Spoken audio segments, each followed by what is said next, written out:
Ok, aujourd'hui parlons de 3 expressions courantes en anglais avec le verbe to jump, sauter. J'avais parlé il y a longtemps de l'expression to jump the shark dans une vidéo, donc je vais laisser celle-là de côté. Mais commençons d'abord par l'expression to jump to conclusions, c'est-à-dire littéralement sauter aux conclusions. Ça veut dire simplement aller directement à une conclusion sans y réfléchir plus que ça, c'est-à-dire tirer des conclusions hâtives, juger quelque chose trop rapidement. Why don't they got hold of an old master? Don't know. Dangerous to jump to conclusions. Need data. It was a jump to conclusions, Matt.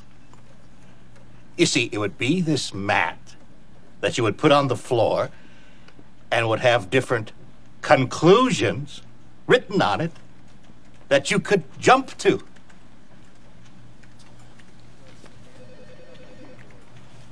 That is the worst idea I've ever heard in my life, Tom.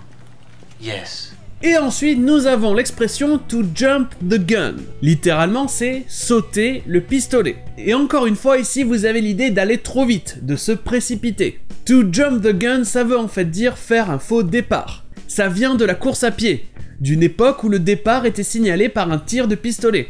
Donc, quelqu'un qui partait avant ce signal, avant le bruit du pistolet, faisait un faux départ. Donc, cette personne jumped the gun. Et bien sûr, de nos jours, c'est utilisé pour d'autres situations, et ça veut simplement dire commencer ou faire quelque chose trop tôt. Is your watch slow? No, he jumped the gun. We had 3 minutes left. Et ça peut aussi vouloir dire brûler les étapes, se précipiter vers une conclusion. Et donc ça sera des fois aussi un synonyme de la première expression dont on a parlé, to jump to conclusions. It's the real thing. A radio signal from another world. Let's not jump the gun here. Get online with space. Et enfin, parlons de l'expression to jump ship. Littéralement, ça veut dire sauter du navire, quitter le navire. Et le truc bizarre ici, c'est qu'il n'y a pas d'article. Ce n'est pas jump the ship, c'est jump ship.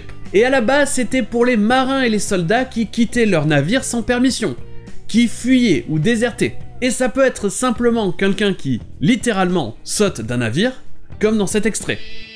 Hey kid, what'd you do, jump ship? What? What's with the life preserver?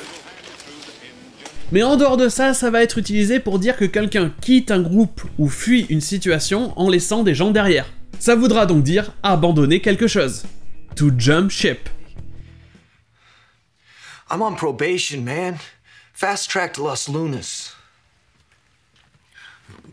We're on the verge of making some serious coin, Skinny. What, you're gonna jump ship now? Et voilà pour ces 3 expressions avec jump, et je vous dis à demain.